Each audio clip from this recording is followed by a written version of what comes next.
Boa tarde a todas e todos. Essa é a primeira edição do Observatório da Cidade, que é um podcast da Fundação Escola de Sociologia e Política de São Paulo, a FESP-SP, cujo intuito é discutir os principais temas da atualidade sob a perspectiva de especialistas da casa e convidadas e convidados.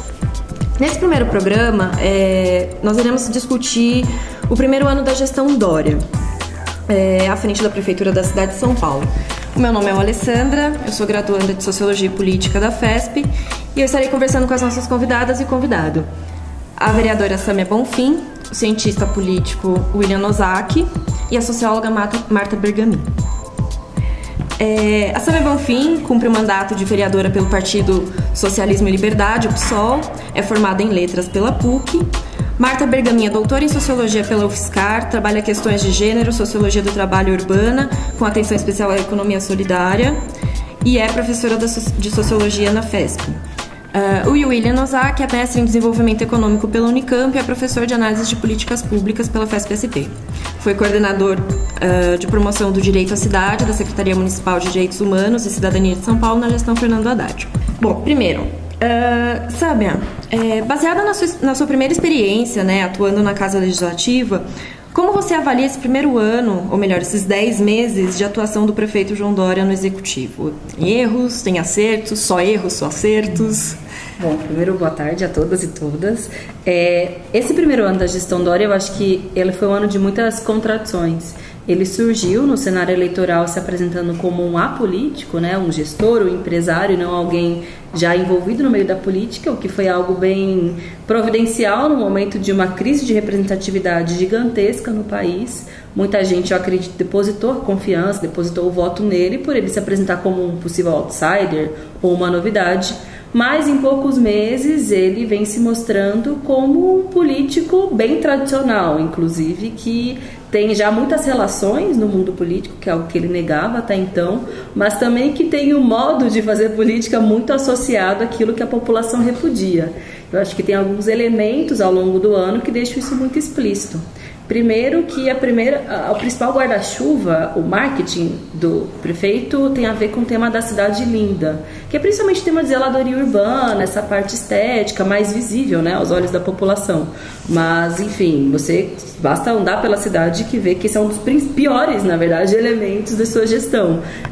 Semáforos quebrados, várias praças abandonadas. Na verdade, a área de zeladoria é uma das piores áreas da gestão Dória. Então, isso já é um elemento muito chamativo para aqueles que muitas vezes veem o poder público chegando somente na parte estética, a parte mais visível do que tem na cidade. Também é um prefeito dos cortes, então ele coloca muito no ponto de vista de uma gestão eficiente, gestão acelerada, mas na verdade significou ajustes em áreas essenciais, principalmente na população mais pobre. Então, com a possibilidade de fechamento de UBSs, por exemplo, em regiões periféricas, nas escolas teve problemas com relação à qualidade das merendas, mas também de diminuição de professores em uma série de escolas, principalmente de periferia da cidade. Demora no repasse de verbas essenciais para merenda, uniforme, material escolar, tags, que são os transportes. Então a população mais carente, mais pobre da cidade, sente muito que é essa lógica de enxugamento de gastos, que ele coloca como uma gestão eficiente. E eu acredito que mais recentemente o tema da farinata, que eu imagino que a gente vai desenvolver mais adiante, foi um desaguador, na verdade, de todos os problemas que aconteceram ao longo do ano, porque tudo tendo em vista as eleições de 2018, e ele nunca escondeu que ele é um presidencial. No início do ano ele até negava, eu imagino que para evitar desgastes com os correligionários, não sei, ou mesmo porque isso tem um desgaste, nós conversávamos um pouco antes, que isso é um problema, você não chegar até o final do seu mandato, da sua gestão, mas ele abandonou a cidade na boa parte do tempo para ir para fora do país, inclusive fazer relação com setores do empresariado, com uma plataforma de venda da cidade de São Paulo, desestatização de uma série de bens públicos, ao mesmo tempo em que a zeladoria é abandonada, os serviços sociais também e muito marketing. Então, eu tenho uma péssima avaliação, na verdade, da gestão Dória. Se você me pedir para apontar, por mim, enfim, sou da oposição, evidentemente, talvez seja natural que eu tenha essa posição, mas sendo bem sincera, eu tenho, enfim, diferença com uma série de partidos e políticos, eu tenho muita dificuldade mesmo de encontrar algo que seja bom. Talvez ele tenha acertado no início do tema do Corujão da Saúde.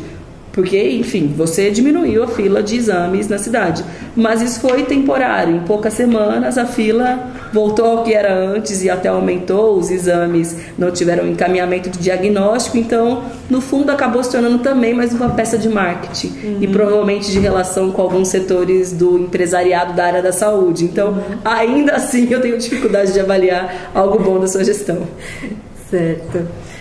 William, o que você gostaria de apontar para a gente? Eu acho que essa fala da Sam é interessante porque ela traz implícito uma dificuldade que de fato a gente tem, que é a dificuldade de fazer uma avaliação da gestão Dória, porque há um excesso de Dória e um déficit de gestão. Então a gente, na verdade, consegue avaliar muito mais a figura do prefeito do que propriamente a gestão que ele tem feito. E o que me chama a atenção nesse intervalo de 10 meses é que ele passou de maneira muito acelerada por 3 momentos de uma trajetória política que deveria ser distribuída num mandato de 4 anos. O primeiro momento foi uma espécie de momento marcado pela aprovação da população.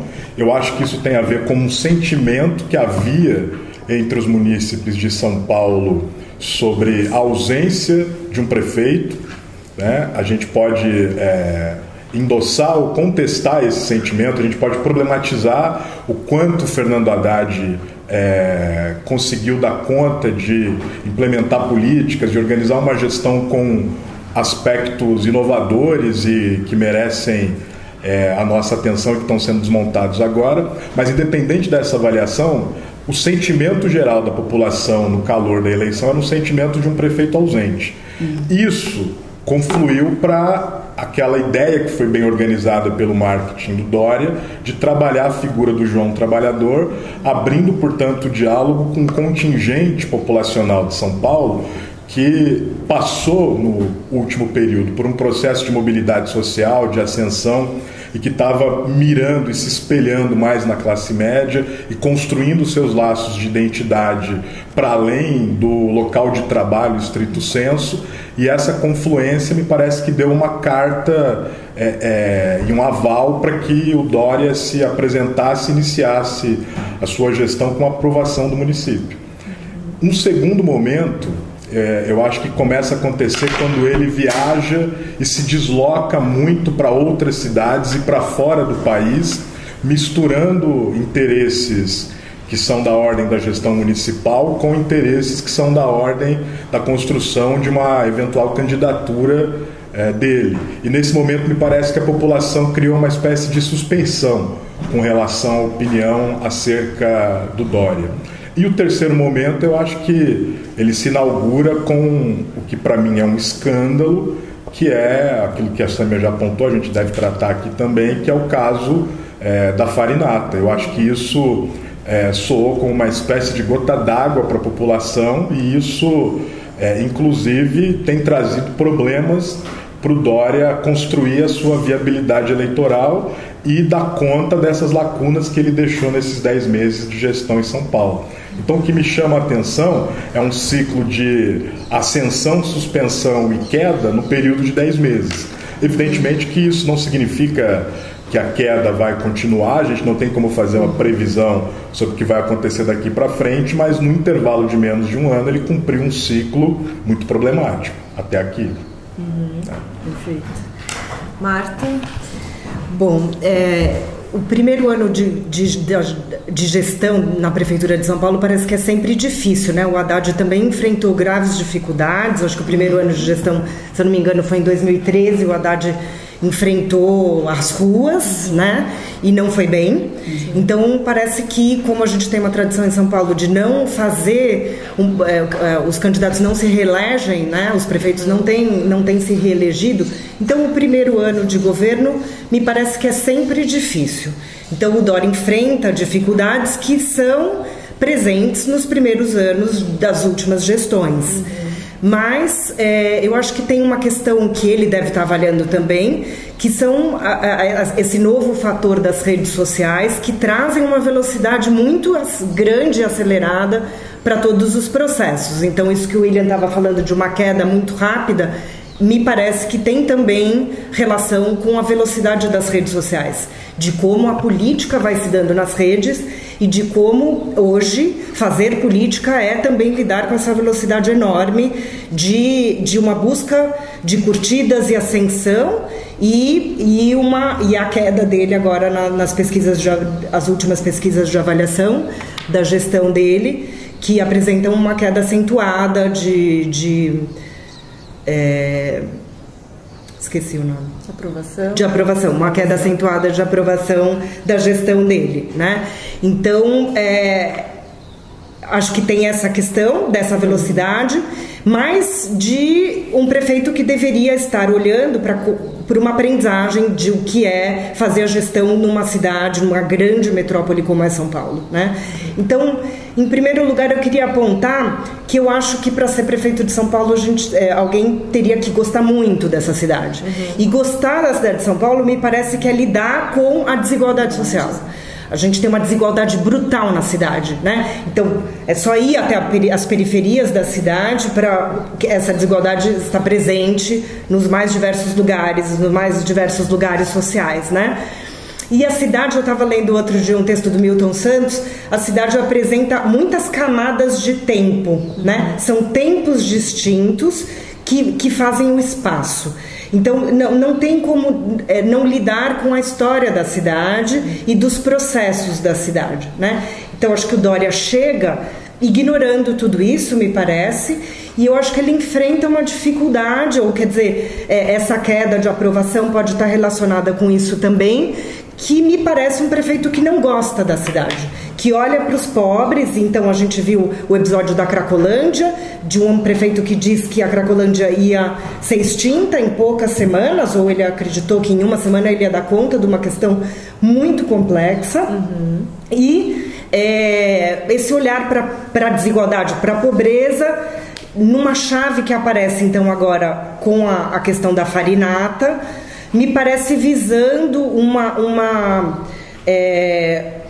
proposição de negócios relacionado à pobreza. E isso é muito preocupante, na minha opinião, né? De você olhar para os pobres e para a desigualdade da cidade e querer dessa desigualdade fazer somente negócios, né? Como diz a Raquel no Rounick, a cidade vai se tornando, não só São Paulo, mas as cidades, ela dá vários exemplos no livro Guerra dos Lugares, de como Londres, Paris, as cidades americanas, enfim, vão se tornando um grande canteiro de negócios, né? Me parece que o Dória é a representação dessa nova política que transforma a cidade de São Paulo nesse olhar, porque a gente não sabe como ele vai conseguir no segundo ano de governo efetivamente fazer isso, né? Mas o olhar dele parece que é de olhar para a cidade como um grande canteiro de negócios, né?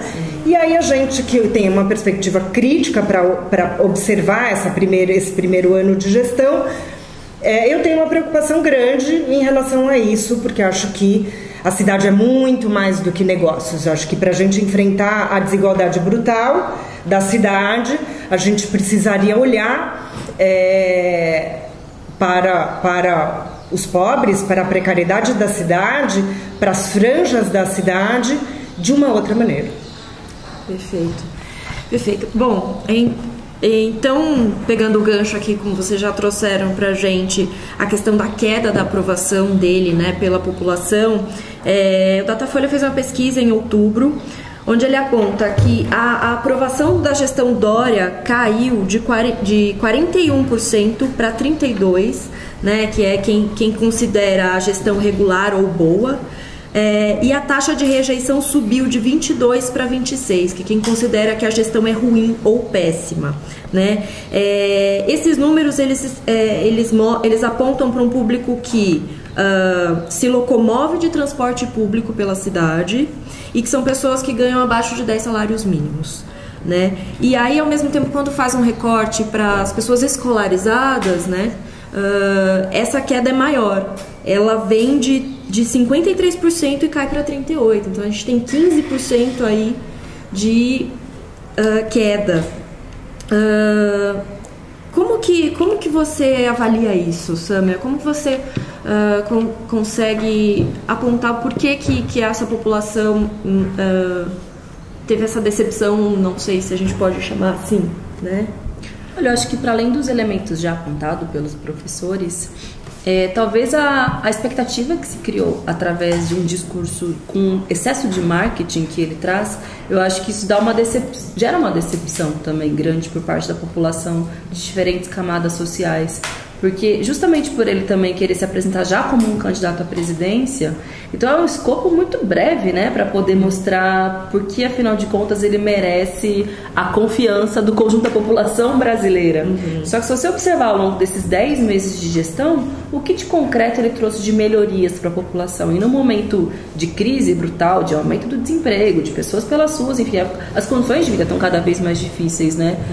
É necessário que um prefeito de uma cidade com a magnitude de São Paulo ainda mais se propondo a se expor tanto, a trabalhar tanto com os elementos de marketing. O que de concreto, de visível, de palpável, de material ele trouxe de melhorias para a vida da população das diferentes classes sociais? É difícil de apontar.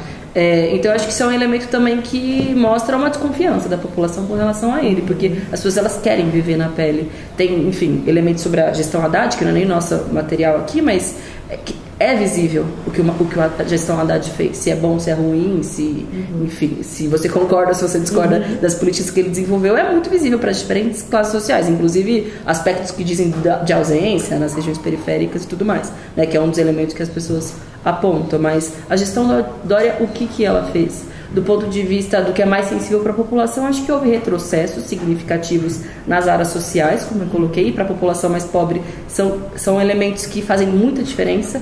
Quando eu converso, por exemplo, com as mães, as camadas mais baixas da população, todas elas falam da questão do leve leite, que para nós pode parecer algo secundário, que a gente talvez nem se lembre como uma política pública, mas ela é essencial para a vida de milhares de mulheres que precisam daquilo, se não for para dar uma alimentação para os seus filhos, seja para fazer bolo, pão, enfim, para viver, para ter o seu cotidiano. Ele cortou, foi uma das primeiras medidas, isso já mostra também essa visão que ele tem sobre o desconhecimento, na verdade, né, sobre as camadas populares da cidade.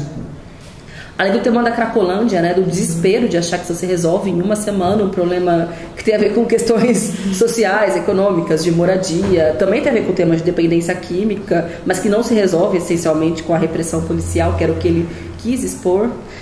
Mas, para além de tudo isso, eu acho que os elementos intra-PSDB também são significativos, né, para fazer uma avaliação sobre o desgaste do Dória, porque não é pouca coisa você querer também passar a perna no seu principal aliado político, no teu padrinho político, aquele que te projetou para cumprir um papel que o Alckmin tinha expectativas sobre o Dória, que dizem respeito mais a projetar a própria figura do Alckmin do que do Dória querer suplantar ou se colocar como um presidenciável sem criar relações intra-PSDB.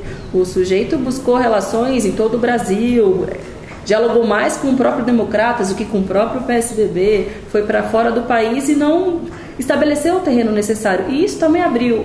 É mais fácil você criticar a gestão Dória, você desgastar a gestão Dória quando seus próprios correligionários não te dão a sustentação.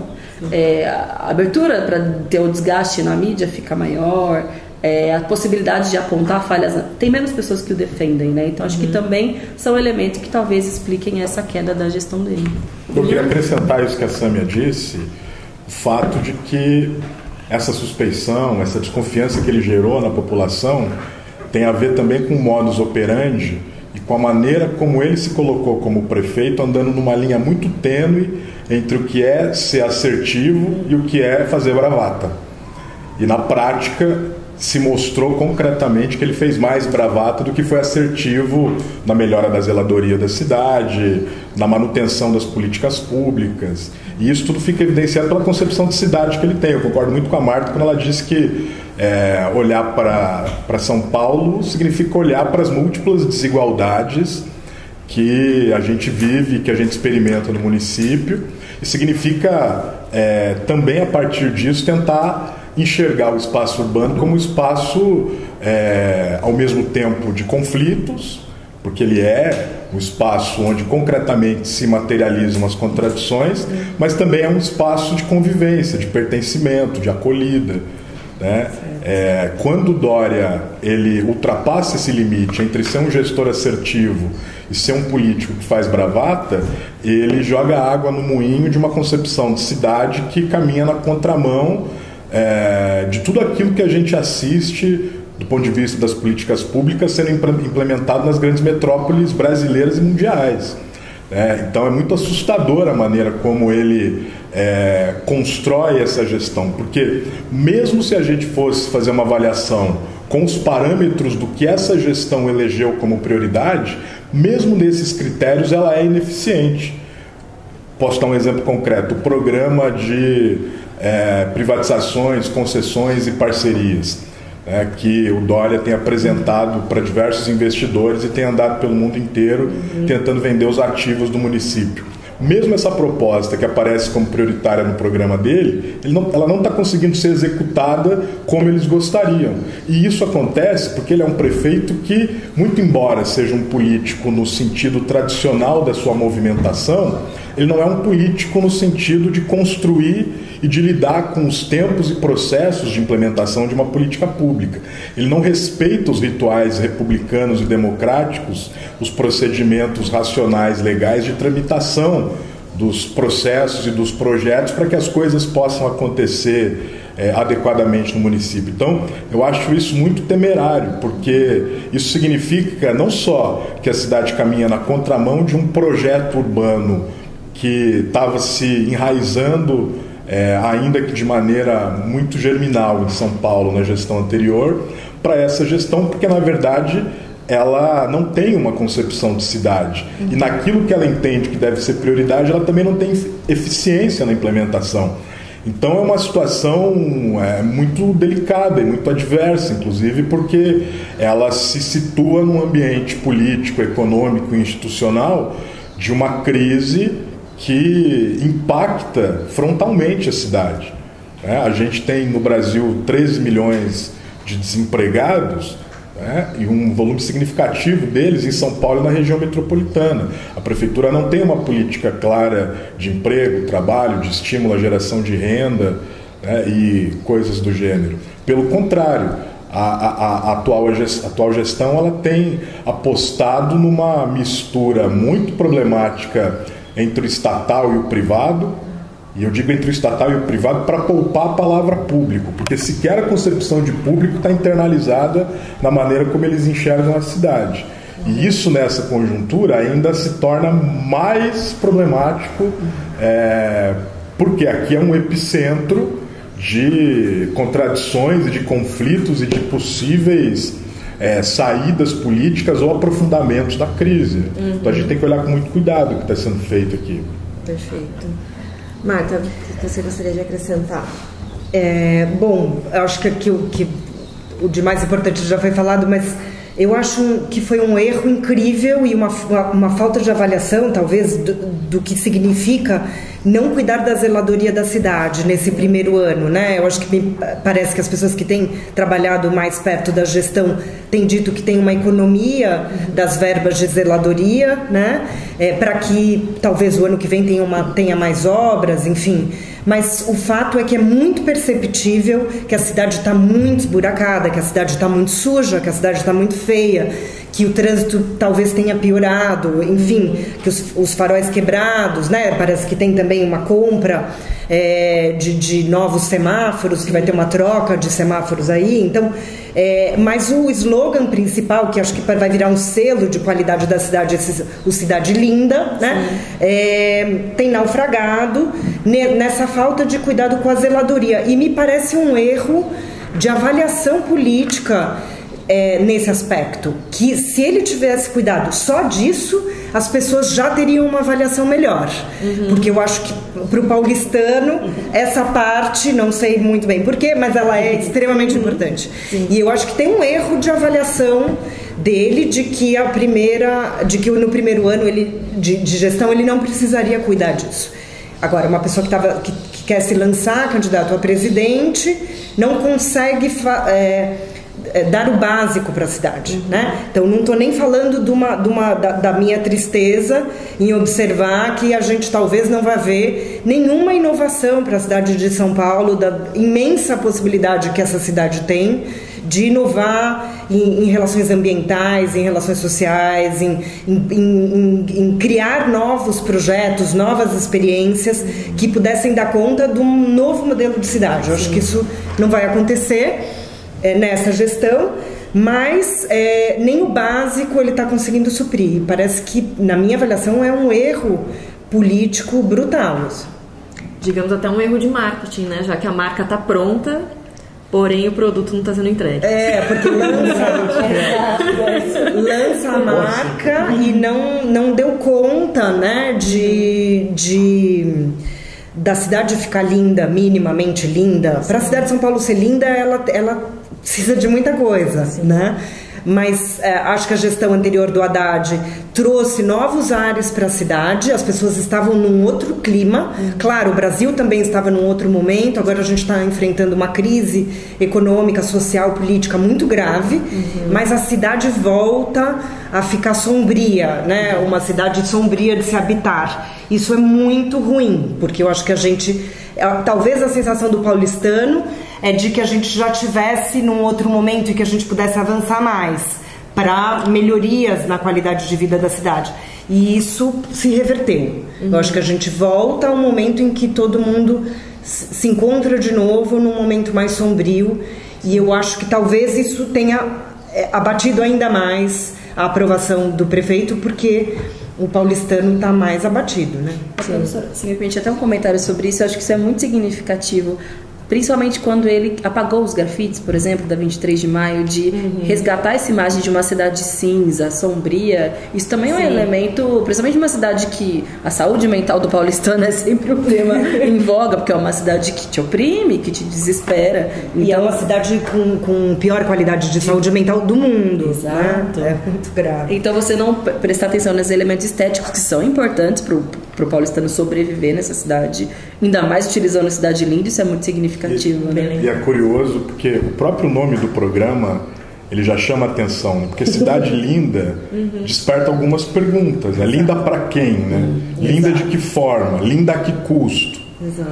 E eu acho que isso é importante porque o prefeito tem mandato para implementar políticas e gerir conflitos. Ele não tem mandato para fazer curadoria da liberdade de expressão e das artes e linguagens culturais, ambientais, sociais que se expressam na cidade.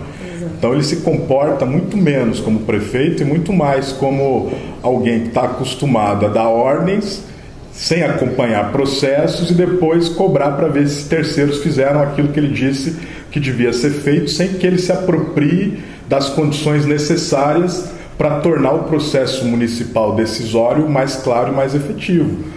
O processo decisório da prefeitura hoje é muito nebuloso. Quando Dória disse que é possível governar uma cidade do tamanho de São Paulo pelas redes sociais, ele está tratando a cidade como se fosse a gestão que ele provavelmente faz do latifúndio que ele tem aqui, onde ele mora, nos Jardins, né? Sim. Perfeito. Marta, você trouxe uma questão importante, que é essa avaliação de cidade linda. Vocês todos já falaram sobre, né, as alianças que o Dória tem, os rumos que o Dória tem tomado, se afastando cada vez mais do partido, né? E aí tem aparecido uma coisa que é essa aliança, essa aproximação com o Movimento Brasil Livre, né? Você quer falar um pouquinho mais sobre isso, Marta? Então, acho que tem uma avaliação política, né? Possivelmente do Dória, sobre alianças políticas. Acho que de fato uma verdade de que ele estava se lançando como candidato a presidente, né? Não é uma invenção. Acho que de fato ele fez muitas viagens pelo Brasil e pelo mundo, acho que tinha um objetivo, e ele tem se ligado ao que a gente está observando, ao MBL, né? E eu acho que a gente está num momento no Brasil em que essas pautas morais e algumas questões têm sido usadas, né, como um fomento também de um clima de ódio no Brasil, e que me parece muito, muito ruim para a cidade, né, e para o país.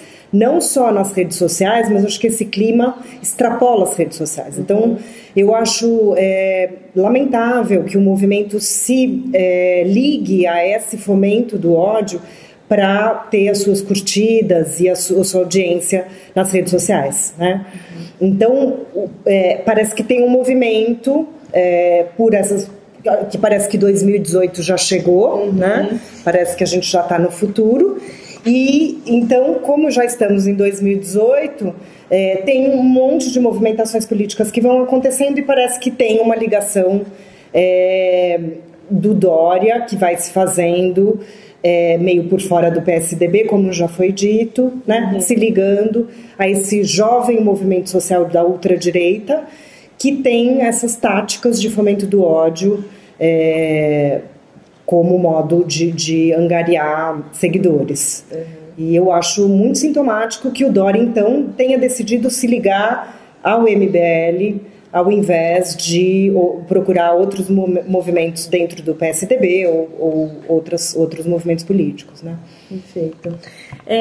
Mas me parece que esse alinhamento dele não deve ser nada que ele já não estivesse predisposto, né? Porque a pensar como ele trata a questão de políticas públicas, como vocês todos já trouxeram aqui, a questão da Cracolândia, parece que ele ignora como uma política pública é desenhada, como ela deve ser implementada, enfim.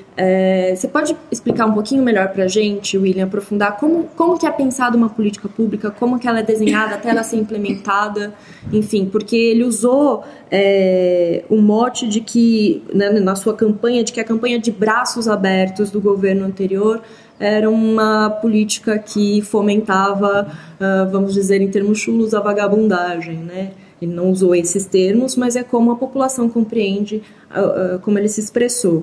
E que o projeto Redenção seria, então, uma política mais efetiva, né? Então, da perspectiva da política pública, como que é desenhada uma política pública, como que ela deve ser implementada, enfim? Bom, existe um ciclo clássico de construção de políticas públicas que passa, em primeiro lugar, pelo planejamento, que no caso de São Paulo envolve tanto o plano plurianual quanto a apresentação de um programa de metas, que no nosso município é obrigatório, né? Isso passa, ou é desejável que passe por processos de participação e de escuta do maior número possível de atores envolvidos, até que você possa fazer uma devida destinação orçamentária e acompanhe, monitore e faça a verificação do resultado dessas políticas. No caso da política de direitos humanos, que é onde se insere o Braços Abertos especificamente, a gente ainda tem uma delicadeza a mais, porque se tratam de problemas muito complexos e que precisam ser incorporados de forma orgânica pelo maior número possível de secretarias e de entes municipais. Nesse sentido, o programa Braços Abertos, quando foi implementado, em certa medida ele era uma grande proposta de articulação de diversas frentes para tentar lidar com um problema que é muito complexo e que não dá para ser resolvido da noite para o dia no curto prazo. Me chamou muito a atenção, no caso da maneira como foi desmontado o Braços Abertos, chamou muito a atenção a violência no processo de desconstrução da política. Eu acompanho políticas municipais em São Paulo há algum tempo e mesmo em governos liberal-conservadores, eu nunca tinha assistido uma cena como aquela que foi caracterizada pela derrubada do imóvel com gente dentro. Quer dizer, você não está só tentando resolver um problema, você não quer só que aquelas pessoas desapareçam dali, como muitas vezes o pensamento autoritário e conservador externaliza. É mais grave do que isso. Você quer apagar aquele lugar da própria geografia da cidade, né? E nesse sentido eu acho que a maneira como o Dória conduz esses processos traz uma série de riscos, como a Marta disse, né? Quando ele se alia a um movimento como o MBL, ou quando ele incorpora e coloca forças nesses movimentos de direita, proto-fascistas que estão tomando forma, isso eu acho que é um traço que está se desenhando em São Paulo que a gente tem que olhar com cuidado, porque não há divergência entre nós.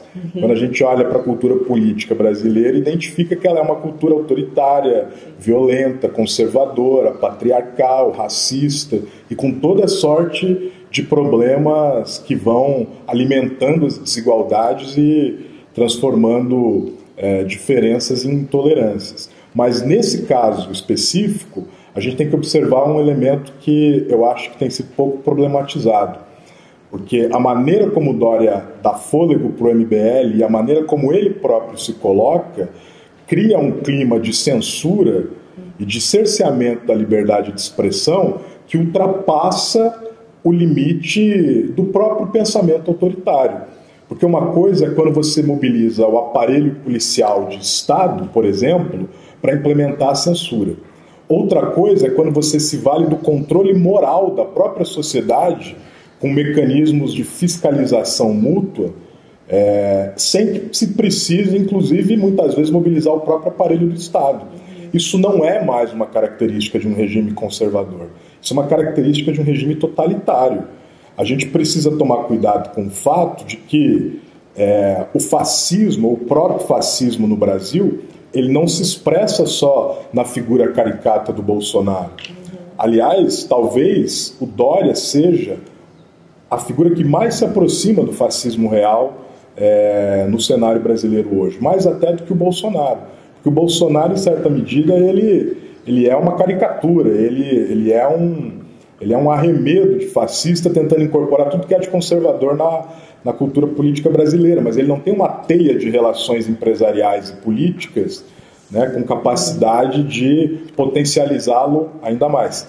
Claro, é sempre bom ressalvar que isso não significa que ele não seja um candidato competitivo na próxima eleição. A gente vive um cenário de crise profunda e todas as possibilidades estão abertas. Mas o Dória, ele é um perigo fascista tão real quanto o Bolsonaro. E a gente precisa olhar para ele nesses termos. Porque essa política que ele implementa impõe um controle da sociedade pela própria sociedade, sem precisar, muitas vezes, mobilizar o aparelho de Estado. É claro que o aparelho de Estado continua sendo mobilizado. Isso fica evidente quando ele tenta, inclusive, mudar o nome da guarda para a polícia, para mudar a própria lógica de como o guarda civil se enxerga, né, não como protetor do patrimônio público, mas como protetor da propriedade privada, né? Mas eu acho que tem esse outro vetor que a gente tem que olhar com mais cuidado, que é essa intolerância que está nascendo no próprio tecido social e que está sendo alimentada pela política que está sendo praticada em São Paulo. Então, assim, pegando esse gancho de desconhecimento da aplicação da política pública, né? Então, que é a gente pensar, por exemplo, que a questão da farinata que vocês já trouxeram aqui, a Samia abordou muito bem em alguns vídeos, né? Explicando quais eram os pontos que estavam soltos nessa apresentação dessa proposta de produto. Como que você... Quais são os pontos relacionados à farinata que você acha importante a gente falar? Sobre a obscuridade da parceria com a Sinergia, depois ele retomar, voltar atrás, tem, não tem a avaliação de algum especialista. Quais são as coisas que a gente precisa fixar em relação a esse caso da farinata? Para a gente não deixar passar.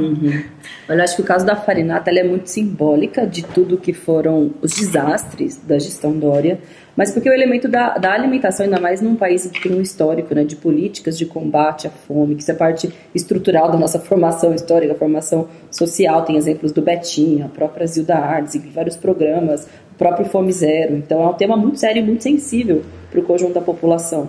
Por mais que a gente viva num momento muito difícil, de muita dureza, de muita intolerância, o tema da fome sensibiliza a população, o tema da pobreza, enfim. Então não dá para lidar com isso como uma peça de marketing, como um elemento de negócio, um elemento mercadológico, é um tema sério.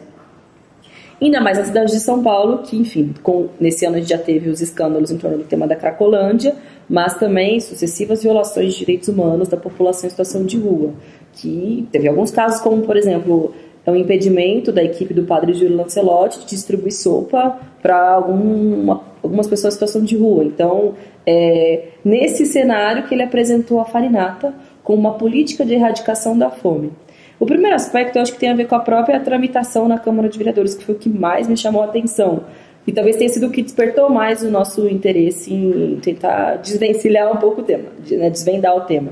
Porque, enfim, tudo demora um tempo necessário, às vezes até maior, tem elementos políticos em torno da sanção de algum projeto. Esse foi sancionado no dia seguinte. Bom, não tem um estudo completo, mas eu nunca vi isso acontecer, pelo menos esse ano, em São Paulo. Então é evidente que já estava armado.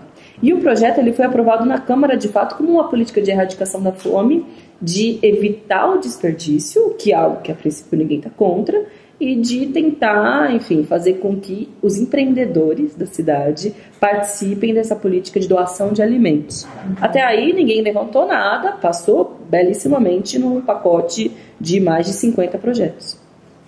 No dia seguinte foi aprovado, com uma parafernália montada, e tinha a presença dessa plataforma Sinergia, que foi o que mais nos despertou a atenção, porque era um elemento estranho nessa história toda. A plataforma Sinergia tem como mentora a Rosana Perrotti, que há 10 anos era da administração financeira da Monsanto, tem um longo histórico nessa área de atuação. Também atualmente faz parte da Nestlé, da Johnson Nutrition especialmente, que é do processo de liofilização de suplementos alimentares, como por exemplo sustagem, coisas dessa área de complementação, que inclusive vários nutricionistas questionam muito, né, a viabilidade. Tem máquina de liofilização. Tem. São máquinas caríssimas. São caríssimas. A Nestlé é uma das poucas que tem sede aqui no Brasil que tem condição de ter essa produção. Então é enorme, é imenso mesmo o projeto. E na Sinergia tem setores da Igreja Católica, alguns lugares inclusive que fazem centros de ressocialização para dependentes químicos no interior de São Paulo, conglomerado de equipes de hotéis e restaurantes da cidade, relacionado com o presidente do sindicato. Então, na verdade, a nossa abordagem sobre o tema foram questionamentos em torno desses envolvimentos todos. O que esses setores têm a ver com a política de erradicação da fome? Em segundo, que eu acho que a contribuição dos nutricionistas especialistas é ainda maior do que a minha, que sou formada em letras. Mas quais são os aspectos nutricionais de um elemento, de uma farinata, que, assim como foi apresentado, são alimentos descartados próximos da data de vencimento, um pó. Então, o pó substitui arroz e feijão? Substitui legume, alface? Substitui comida? Não substitui. Ainda mais em São Paulo, recentemente tendo o plano municipal de segurança alimentar e nutricional aprovado. Faz pouco mais de um ano que esse plano foi aprovado, com a contribuição de especialistas da agroecologia, da nutrição. Então, é você rasgar completamente políticas públicas que foram desenvolvidas, formuladas, algumas já desenvolvidas e implementadas. Então, é você querer reinventar a roda a partir de um produto que tem composto nutricional, serve para erradicar a fome? Foi comprovado que não.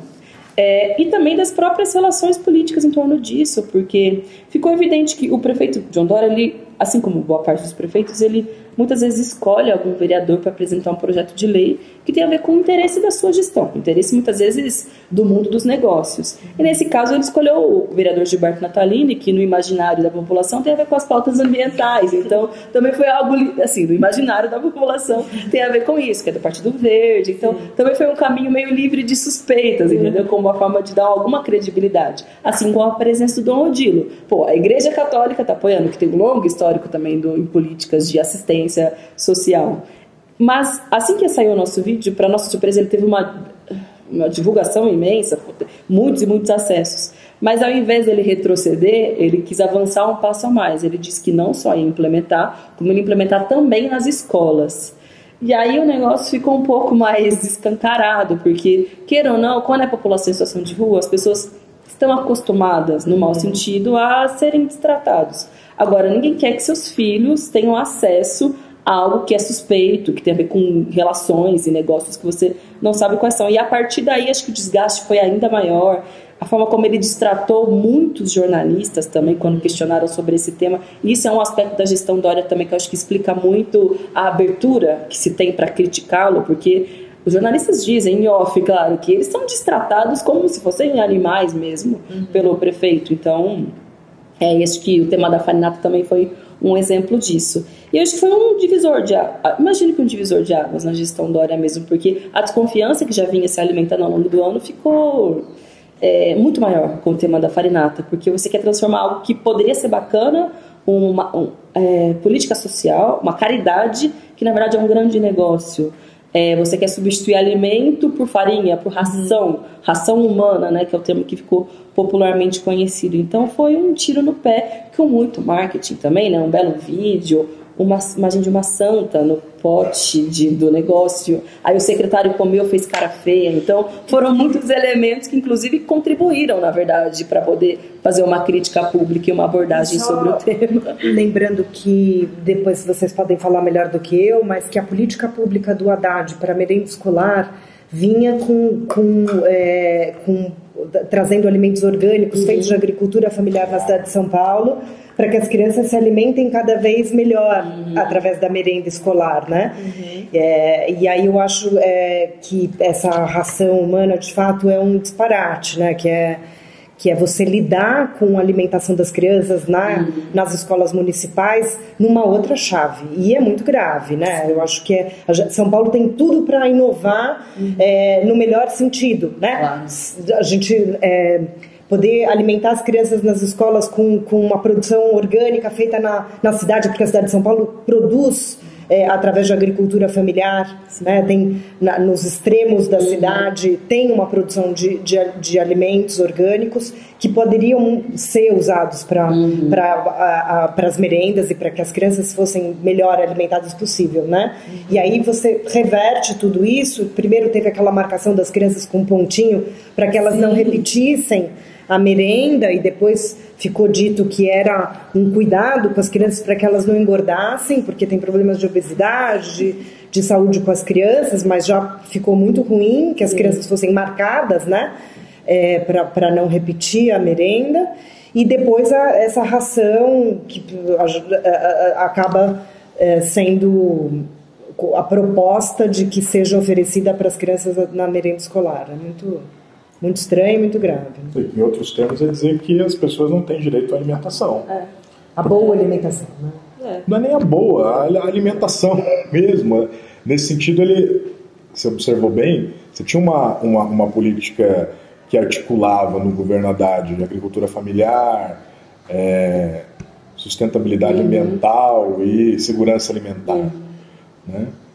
Isso foi completamente abandonado. Mas, de novo, mesmo se eu fosse fazer uma leitura levando em consideração os próprios critérios da política que ele apresenta, ou que o partido dele apresenta, o próprio governo do estado tem a política do bom prato, que é R$1 o prato de comida, e que é uma política absolutamente sustentável do ponto de vista financeiro, do ponto de vista do resultado. Quer dizer, ele retrocede até nisso.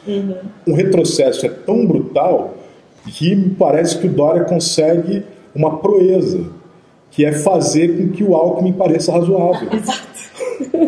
Porque vamos lembrar, a gente está tratando... O núcleo da esquerda do PSD. A gente está tratando do governador que em 2013 protagonizou alguns dos piores episódios, autorizando a violência policial nas ruas de São Paulo. A gente está falando de um governador que não se preocupa com a mortalidade da juventude negra nas periferias. Mas esse governador, à luz do Dória, parece ser mais razoável. Isso a gente vai naturalizando e vai incorporando, mas a gente precisa trazer à tona, porque isso mostra como o nosso espectro político está andando por caminhos meio fantasmagóricos, né? E o Dória adota posturas muito mais agressivas publicamente do que o próprio Alckmin. Por mais que essas políticas sejam agressivas, genocídio da população negra, eu sempre falou do caso de 2013, também me lembrei das ocupações de escola que aconteceram recentemente, que foram um dos processos políticos mais bonitos que aconteceram, né, nas últimas décadas do país, imagino, mas que foram fruto de uma lógica terrível de sucateamento das escolas em São Paulo. Mas o Dória, ele vai além, né, do Alckmin, ele tem um discurso agressivo, até a postura dele com relação ao próprio Lula, né, de querer se diferenciar, virar o anti-Lula publicamente, de gravar vídeos agressivos, se direcionando a ele, chamando de vagabundo, alinhamento com o MBL. Isso de fato é muito perigoso, mas a Farinata revelou também que isso tem aspectos desumanos e antissociais, que eu acho que são importantes para também revelar o limite que chega a uma política fascista como a que ele apresenta. Né? Exato. E talvez vamos pensar que o aspecto mais humano, então, das propostas de política pública dele tenha sido quando ele tocou na questão da saúde. Então, a proposta de redução da fila dos atendimentos de SUS, né, dos usuários do SUS. Então, ele usa isso como um ponto a favor da sua gestão, né? As filas foram reduzidas a 0, mas dada todas essas críticas que a gente já teceu aqui, você encara isso como um êxito da questão, Sâmia? Assim, longe disso? Do Corujão? O Corujão da Saúde, eu acho que ele tem muito elemento do marketing, como todas as políticas dele, como todas as políticas, não, todas as medidas, né? Porque eu não sei se dá para chamar de política o que ele acaba executando, de que eu vou zerar a fila dos exames, é algo que a população, principalmente a mais pobre, espera, porque está numa situação de uma doença muito grave, para entender o que está acontecendo. De fato, as filas foram zeradas em algumas semanas, numa parceria sem contrapartida com a iniciativa privada, que é o que ele colocava com grandes hospitais, inclusive. Primeiro, o que era questionado eram os horários alternativos, que eram os horários noturnos, mas a população, boa parte, gostava quando era consultada, porque é um horário que eu posso ir até o hospital e prefiro ter isso do que estar numa condição de não ter nenhum exame. Foi interessante, mas poucas semanas depois, os exames, as pessoas voltaram a precisar de exame, porque foi um pacote imediato, foi um contrato informal com esses hospitais que durou algumas semanas, não foi uma política pública desenvolvida ao longo da sua gestão, ou mesmo num período razoável, né, que você tenha resultados mais efetivos, mas também porque não garantia todo o processo. Então, eu fico feliz de fazer um exame, mas eu preciso ter o diagnóstico do exame, porque eu não sei fazer uma leitura de uma chapa de raio-x, não sei fazer uma leitura de um exame de sangue, mas isso não era garantido. Então a pessoa voltava para a fila interminável do SUS, do Sistema Único de Saúde, das dificuldades todas. Então a propaganda que se fez sobre isso foi muito maior do que o produto de fato, né? Sim. Agora é curioso isso que você falou, Samia, porque tem um jeito do Dória tomar as decisões, sobretudo quando as políticas exigem uma negociação com os empresários que fazem parte da rede dele, que tem a ver com aquilo que eu estava dizendo antes, não tem nenhum respeito pelos ritos administrativos.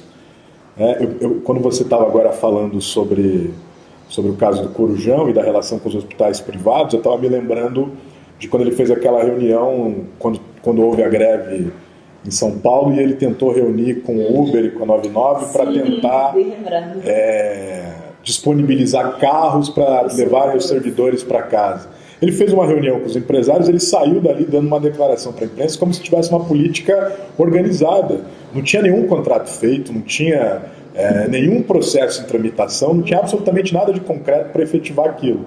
Então é engraçado porque nisso ele parece ser cosmopolita, mas ele é muito provinciano. É tão provinciano que, ao mesmo tempo em que ele se garba de ser prefeito da maior cidade do Brasil, eles contam mentira sem constrangimento, como no caso da farinata, dizendo que a ONU aprovou aquilo como uma política de alimentação adequada. Quer dizer, não ocorre ao prefeito de uma cidade de 14 milhões de habitantes que, quando ele disser isso, essa informação vai ser checada, vai ser verificada, né? Ele trata as coisas como se fossem só acordos feitos de boca, sem nenhuma organização da gestão pública propriamente dita. Né? E isso gera uma série de balões de ensaio, né? Política que parece ir, que não vai. Bom, então agora a gente tem um desafio, que é encontrar algo positivo na gestão Dória, né? Então, vamos pensar que talvez ele esteja acenando, né? Tipo, olha, cometi alguns erros, mas agora eu acho que eu vou acenar positivamente. Então, como você já tinha falado, né, sobre a rapidez que foi aprovada, foi sancionada, né, a farinata, a gente teve, você com o vereador Toninho Vespoli e o vereador Eduardo Suplicy tiveram uma vitória em menos de 30 dias, né, que é o projeto de lei, que inclusive estava voltando para São Paulo, estava ouvindo no rádio falando sobre a exigência, né, a obrigação dos fraudários em shoppings e estabelecimentos similares, né? Você interpreta que ele esteja tentando acenar e falando assim, olha gente, eu aprovo rapidamente aquilo que eu quero, mas vamos negociar, ou, enfim. Eu acho que o veto de um prefeito tem elementos econômicos, mas é muito um elemento político, essencialmente, né? Você vetar um projeto de um vereador.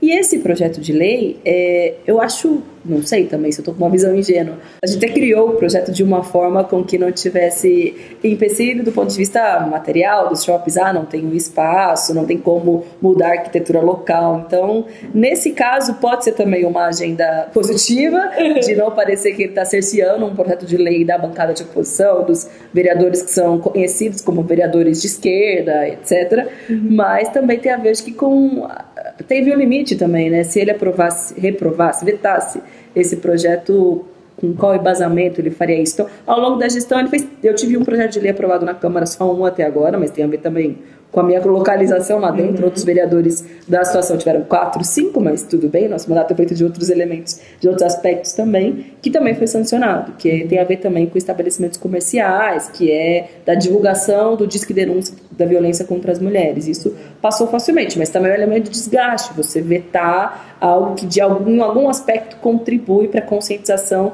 sobre o tema da violência de gênero. Então acho que temáticas assim, ele talvez evite se complicar, né? Talvez. Perfeito. Bom, então, para a gente fazer um apanhado aqui, então, todos nós falamos então sobre a questão da pré-campanha dele, que foi um ponto de desgaste, também para a imagem dele, o conflito gerado com o governo Alckmin, onde parece que o Alckmin é bom, né, porque tem uma política social pensada, de fato, valorizando a alimentação das camadas mais populares, né, com o Bom Prato, que isso foi usado inclusive pela mídia do governo, né. E aí tem a questão da reprovação da população paulistana sobre a possibilidade dele lançar candidatura presidencial, né. Então 55% dos paulistanos, segundo o Datafolha, né, nessa pesquisa de outubro de 2007, disseram que não querem que ele se candidate, que ele termine o mandato, né? Vocês acham que dada assim os movimentos do Dória até agora, vocês acham que ele se arrisca, ele acaba se arriscando mesmo com a população paulistana desaprovando essa candidatura, ou ele pode recuar e pensar um pouquinho mais, usar um pouquinho mais da cabeça de gestor? Marta? Tem uma queda do movimento das redes sociais dele, né, que saiu a semana passada nos jornais. Eu acho que ele está avaliando tudo isso. Ele já deve estar com uma tecnologia de Big Data e desse tipo de avaliação mais tecnológico, né, para avaliar a aprovação da gestão dele. Me parece que a avaliação do próprio Dória vai sair dessas novas tecnologias de observação dos movimentos das redes sociais. Então, essa queda, que foi bastante significativa, me parece que ele deve ter se importado, né, deve estar olhando para isso e cuidando para que ele consiga retornar às curtidas do movimento do começo da gestão, né? Eu acho que, de fato, a gente está num momento muito veloz da política também, né? Então, ele se lança candidato e talvez tenha perdido a possibilidade de sair para a presidência, mas ainda tem o governo do Estado. Talvez internamente no PSDB não tenha mais clima também. Eu acho que a gente ainda vai ver como essa movimentação vai acontecer. Eu não sou cientista política, nem tenho bola de cristal, mas apostaria que talvez ele não saia candidato a presidente. Para a gestão do governo do Estado, não sei dizer. William? Eu acho que esse dado ele tem que ser olhado com 2 cuidados, pelo menos. O primeiro cuidado é porque tem uma série histórica em São Paulo que indica, quase como regra, uma recusa contra a saída de prefeitos antes do fim do mandato. Isso tem a ver com o ego paulistano, tem a ver com um sentimento que se pode despertar de que gerir a cidade é menos importante do que outras coisas. Então o Dória não é o único que sofre essa rejeição nesse capítulo específico. Então tem esse dado objetivo da série histórica. Tem um outro dado que é mais subjetivo e que diz respeito à interpretação desse número. quando as pessoas dizem que não querem que o Dória saia da prefeitura para se candidatar a presidente, elas podem estar dizendo duas coisas. Ou elas podem estar dizendo que querem que ele continue em São Paulo, ou elas podem estar dizendo que não querem que ele seja candidato a presidente. Então eu também tenho que levar isso em consideração. E um terceiro elemento, eu acho que tem a ver com a própria maneira como o Dória está lendo o cenário eleitoral. E como ele está encontrando ou não encontrando as fissuras para tentar navegar nesse espaço. Eu acho que ele fez um recuo agora por conta da reação do governo do Estado, por conta da reação interna ao PSDB. A questão da farinata convergiu para deixar esse cenário ainda mais nebuloso, mas eu prefiro não arriscar o que vai acontecer com o futuro político do Dória. Eu só sei que é muito improvável que ele considere como variável prioritária a opinião da população. É muito mais provável que ele considere, para tomar essa decisão, o jogo da correlação de forças entre os partidos e os atores econômicos. Sâmia, alguma aposta? Olha, é difícil fazer uma aposta porque ele teve muitos altos e baixos e reavaliações também ao longo da gestão, mas além disso que o professor colocou, eu diria que o cálculo dele também é das promessas que ele já estabeleceu ao longo dessas viagens que ele fez pelo Brasil e pelo mundo, porque também tem a ver com negócios que ele estabelece sobre os ativos da cidade, mas também tem a ver com as perspectivas do que ele apresenta, que o Brasil pode apresentar para os negociadores da China e de todos os lugares que ele visitou. Então, eu não sei se ele já estabeleceu negócios ao ponto de poder retroceder, qual foi o tipo de relação que ele fez. E também ainda está em jogo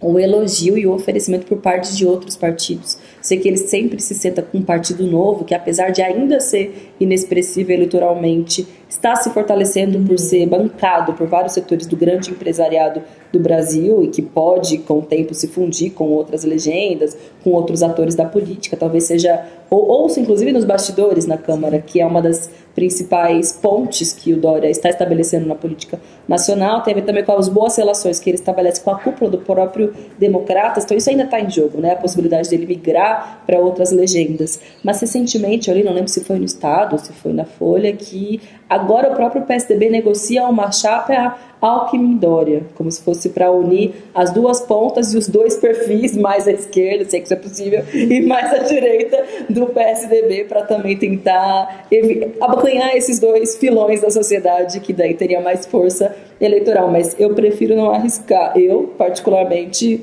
não vou votar nele, nem se ele for candidato a presidente, tampouco na reeleição para prefeito, mas, enfim, eu acho que ainda é um pouco cedo para fazer, sei lá, qualquer aposta nesse sentido. Certo. Bom, vocês gostariam de fazer mais algumas considerações?